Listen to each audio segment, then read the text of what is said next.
প্রিয় বন্ধুরা, শুভ দুপুরের শুভেচ্ছা নিও। সুচরিতার হেসেলে কি হয়েছে শেয়ার করতে চলে এসেছি। প্রথমেই দেখো, আমার লেবু লাগে, তোমাদের আমি দেখিয়েছি, যেটাতে ইমিউনিটি পাওয়ার বাড়ায়। ভিটামিন ডি থাকে এটা, আর খাবার স্বাদটাও বাড়িয়ে তোলে ঝোলের সাথে। আর লেবু খাওয়াটা খুব উপকারী। ঠিক আছে, যে কোনো লেবু আমার খেতে খুব ভালো লাগে। কার কার লেবু খেতে ভালো লাগে কমেন্ট করে জানাবে। দেখো, তারপরে আছে হাঁড়ি ভরা গরম গরম ভাত, জিরে কাঠি চাল, একদম সলা সলা বন্ধুরা। আমরা একটু শক্ত শক্ত ভাত খাই এরকম, কেননা গলা ভাত একদম ভাল লাগে না, তাহলে তরকারির স্বাদটা বোঝা যায় না। আর দেখো কি করেছি, শেয়ার করছি তোমাদের সাথে। এই গরম পড়ছে, তার সাথে হালকা খাবার একদম খাওয়া শুরু করে দিয়েছি আমরা।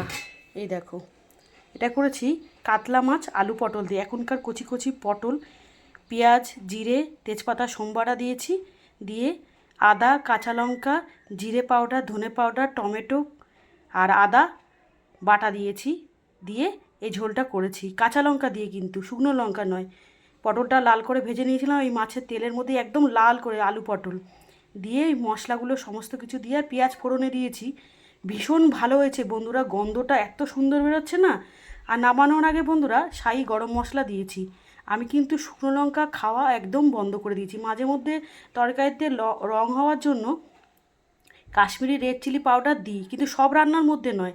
স্বাস্থ্যকে যাতে ঠিক রাখা যায় সেই রান্নাগুলোই আমি তোমাদের সাথে শেয়ার করি। এই খাবার সবাই খেতে পারবে, বাচ্চা থেকে বুড়ো সবাই। আর রান্নাটা দেখতে যেমন সুন্দর হওয়া দরকার, তেমন খাওয়াটাও কিন্তু মানে তৃপ্তি করে হওয়া দরকার। দেখো উপরে কী সুন্দর সর পড়েছে। আর তোমাকে বলে বোঝাতে পারবো না, এখনকার কচি কচি পটল, এরকম টাটকা মাছ ঝোল করলে বন্ধুরা মুখে লেগে থাকে। ঠিক আছে, রেসিপিটা কেমন হয়েছে কমেন্ট করে জানাবে। আমি কিন্তু মটরশুঁটিও ব্যবহার করতাম, কিন্তু এখন মটরশুঁটি পাওয়া যাচ্ছে না, আর পাওয়া গেলেও মলে।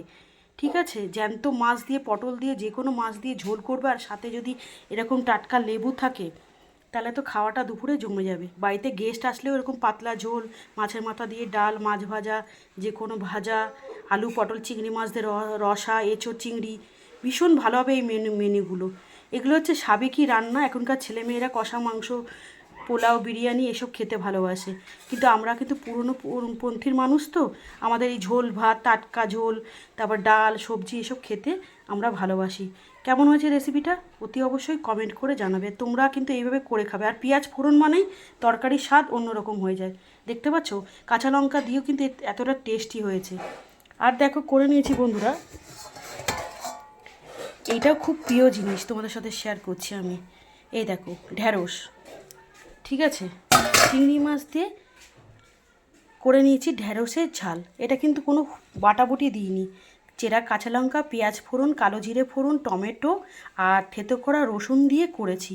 দেখতে পাচ্ছ কতটা দুর্দান্ত লোভনীয় হয়েছে। তেল ঝাল মশলা কম দিয়েও যদি এত সুন্দর রেসিপি থাকে পাতে, তাহলে খাওয়াটা জমে যাবে। আর ভেন্ডি প্রচণ্ড উপকারী। ভেন্ডি হচ্ছে তোমার সুগারের পেশেন্টদের খেতে বলে ডাক্তার। ভেন্ডি খেলে পেট পরিষ্কার থাকে, ভেন্ডি খেলে তোমার মুখের স্বাদ পরিবর্তন হয়। ভেন্ডি জিনিসটা খুবই উপকারী। ঠিক আছে, যারা হেলথ কনসাস তারা তেল কম দিয়ে রান্নাবান্না করো, কিন্তু তেল কম দিয়ে বিশ্বাস করো রান্নাবান্না যদি টেস্টি হয়, সেই খাওয়াটা দারুণ জমে যায়। গেস্ট আসলেও এরমভাবে চচ্চড়ি করে দেবে। ঠিক আছে, ভালো লাগে। ভেন্ডি রাঁধুনি ফোড়ন দিয়ে আমরা চিংড়ি মাছ দিয়ে করি, ভালো লাগে। ভেন্ডি ভাজা ভালো লাগে, ভেন্ডি সেদ্ধ ভালো লাগে, ভেন্ডি পোস্ত ভালো লাগে। ঠিক আছে, রাখছি ভিডিওটা। রেসিপিগুলো কেমন হয়েছে কমেন্ট করে জানাবে কিন্তু। যারা ফেসবুক থেকে দেখছো, রেসিপিগুলো ভালো লাগলে একটু লাইক কমেন্ট করে পাশে থাকো। খুব ভালো লাগলে সাবস্ক্রাইব করো, নতুন নতুন ভিডিও পোস্ট করতে উৎসাহিত হব। যারা ইউটিউব থেকে দেখছো, সুচরিতা রান্নাঘর চ্যানেলটিকে সাবস্ক্রাইব করে পাশে থেকো। আরও নতুন নতুন ভিডিও পোস্ট করতে আমি উৎসাহিত হব। দেখা হবে আবার পরে। সবাই ভালো থাকবে, সুস্থ থাকবে, ভিডিও রিলেটেড কমেন্ট করবে। Love you all.